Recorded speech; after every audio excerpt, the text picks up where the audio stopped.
अस्सलाम वालेकुम दोस्तों। GSN दोस्तों,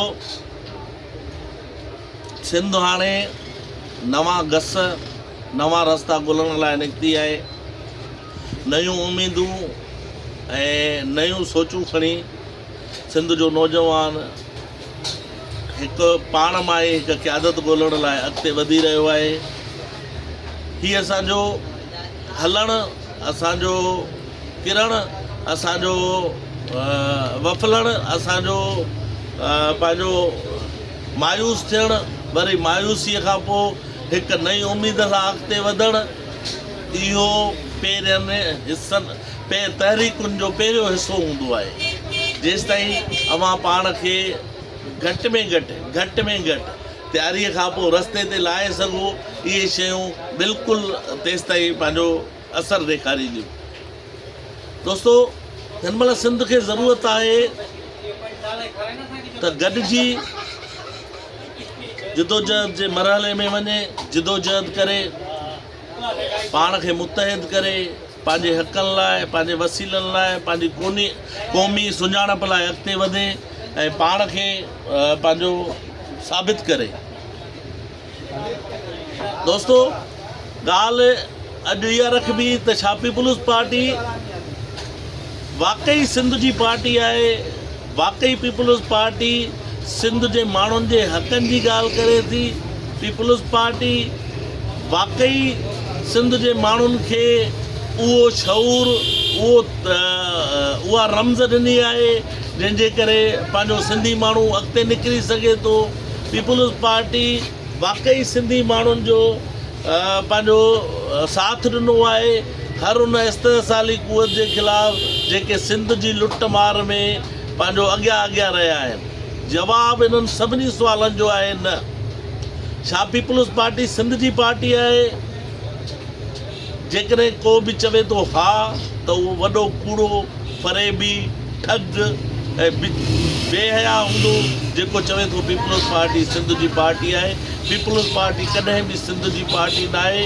पीपुल्स पार्टी इस्तेसाली क़ुवतुनि जी, सिंध जो इस्तेसाल कंदड़ क़ुवतुनि जी सहूलतकार रही आहे। कॾहिं बि हुन सिंध जे हक़नि जी ॻाल्हि न कई आहे। हा, पीपुल्स पार्टी सिंध जो नाम वठी सिंध करे इस्तेसाली क़ुवतनि खां पंहिंजो वारो ज़रूरु वरितो आहे, पर सिंध जे माण्हुनि सां कॾहिं बि ईअं निकिरी न बीठी आहे जेसिताईं हुनजो फ़ाइदो नथो थिए। सिंध जे माण्हुनि खे पीपुल्स पार्टी छा ॾिनो आहे? घणो पोइ ते नथा वञो, घणो पोइ ते वेंदासीं त शख़्सियत परस्ती जा मारियल माण्हू, शख़्सियत परस्ती जा पंहिंजो क़ैदी माण्हू ऐं सियासी माण्हुनि जा मुरीद, नज़रियाती कारकुन माण्हुनि खे चवणु छॾे ॾिनो आहे हीउ पीरी मुरीदी वारो कमु आहे। बाबा, मुंहिंजो मुर्शिद भलो आहे, मुंहिंजो पीर भलो आहे, भले छा बि करे, सिंध जी लुट पार करे, सिंध खे फुराए तबाह करे, सिंध जा वसीला फुराए, सिंध ते भले कहिड़ो बि वक़्तु अचे, पर मुंहिंजो मुर्शिद भलो आहे। पोइ हीअ पंहिंजो इहे नाराज़ थी वेंदा त असांजे पंहिंजो रहबर खे, असांजे पंहिंजो अवामी लीडरनि खे तव्हां छो वाउको कयो आहे? पीपुल्स पार्टी जे दौर में असांखां छा न फुरियो वियो आहे? मौजूदा दौर जी ॻाल्हि कयूं, हीअ जेका नई क़यादत आहे उन खां पोइ जी था ॻाल्हि कयूं। पहिरियां जेके ॻाल्हियूं थियूं, पहिरियां जेको इस्तेसाल थियो आहे कालाबाग डैम लाइ, पैसा पहिरियां पीपुल्स पार्टी रखिया। इहा तव्हां सभिनी सिंध वासियुनि खे ख़बर हुजे। तारीख़ शाहिद आहे, उन वक़्त जो अख़बारूं शाहिद आहिनि। कालाबाग डैम लाइ फंडिंग पहिरियां पीपुल्स पार्टीअ गॾु कई। ठीकु आहे। थल केनाल जिदोजहद जॾहिं अपोज़िशन में हुई त थल केनाल जी जिदोजहद थी, ऐं जॾहिं पोइ वरी हुकूमत में आया त पोइ उहो पाण ई हिननि माना मंज़ूरी ॾेई ऐं थल केनाल खे अॻिते ठाहियो। असांजो माण्हू अंधो एतबार करे थो हिननि ते। ही पीपुल्स पार्टी ते अंधो एतमाद करे ऐं असां पाण विञायो आहे। पंहिंजी शख़्सियत, पंहिंजी शनाख़्त, पंहिंजा वसीला, पंहिंजो सुञाणप विञाई आहे।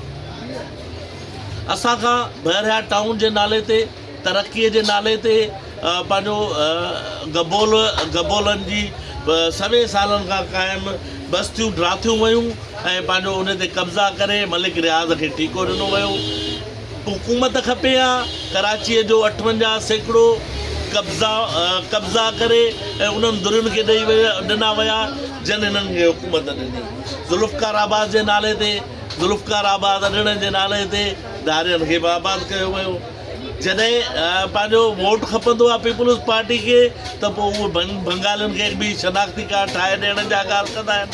जॾहिं पीपल्स पार्टी खे वोट खपंदो हुयो त उन्हनि ई इन्हनि मुहाजिरनि खे बि पंहिंजो इहा ॻाल्हि कढंदासीं त वरी मामला घणा अॻिते थी वेंदा।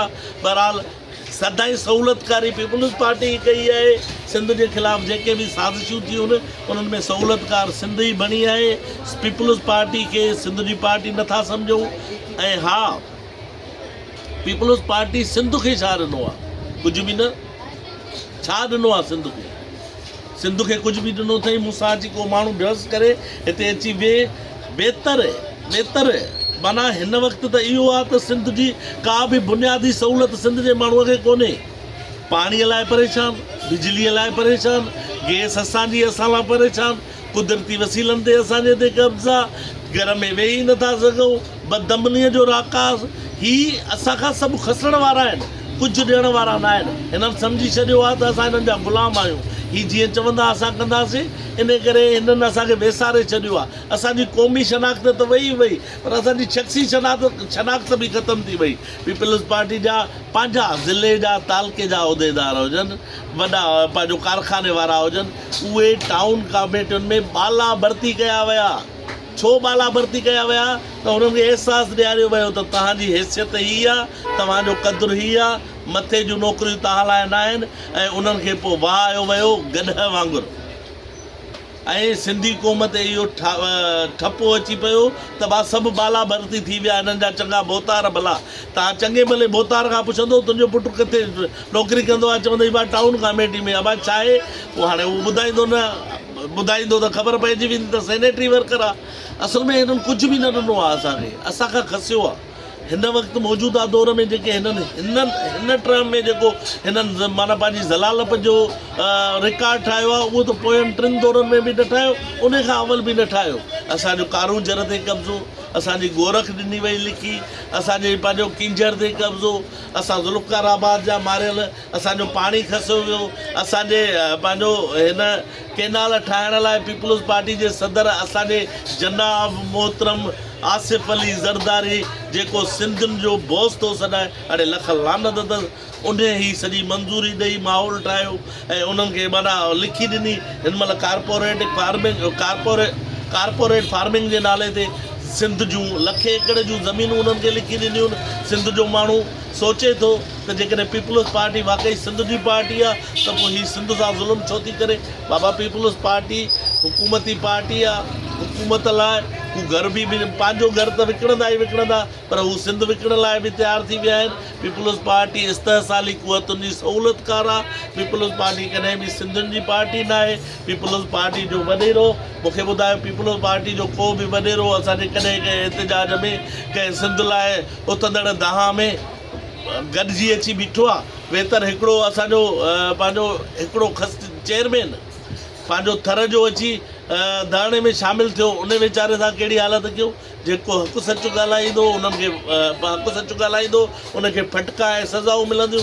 जेको उन्हनि जी चमचागिरी कंदो, वाठाइप कंदो, उन्हनि जे दरनि ते माना जख खाईंदो, असां वधीक नथा चऊं, बाक़ी उन्हनि जे दरनि ते जेको घीसियूं कंदो उहो ई उन्हनि खे वणंदो, ऐं जेको हक़ु सचु ॻाल्हाईंदो उन्हनि खे न वणंदो। हिन महिल बि सोचण जी माना वक़्तु आहे। हिन महिल पीपल्स पार्टी मां असां जान छॾाए विया आहियूं। हक़ीक़त इहा आहे त हिननि जेके ज़ुल्म कया आहिनि, हिननि जेको असांजो इस्तहसाल कयो आहे, सिंध जे इस्तहसाली क़ुवतुनि सां जेको बि हिननि बेल कई आहे, असांजो माण्हू सम्झी वियो आहे। इंतज़ारु इन में आहे असांजो माण्हू त हाणे जेको मामिलो थींदो, असां मुतहिद कंहिंजे हथ हेठि थियूं। असांजो लीडर हिक ॿिए खे इल्ज़ाम तराशूं हणण में पूरा आहिनि, हिक ॿिए खे घटि वधि ॻाल्हाइण में पूरा आहिनि। सिंध जो अहिड़ो को माण्हू कहिड़ो आहे जेको अॻिते अची ऐं बीहे? मूंखे उमेदु आहे, अलाह में उमेदु आहे त जीअं जीअं वेझो ईंदासीं, असां जीअं जीअं हिननि जी बदमाशी वधे पई, सिंध जो माण्हू मुतहिद थिए पियो, बग़ैर लीडरशिप जे इंशाअल्लाह असां सिंध खे ॿीहर मैदान जंग बणाए ऐं पीपल्स पार्टी खे शिकस्त ॾेई ऐं हिकु सिंध नई सिंध जोड़ींदासीं।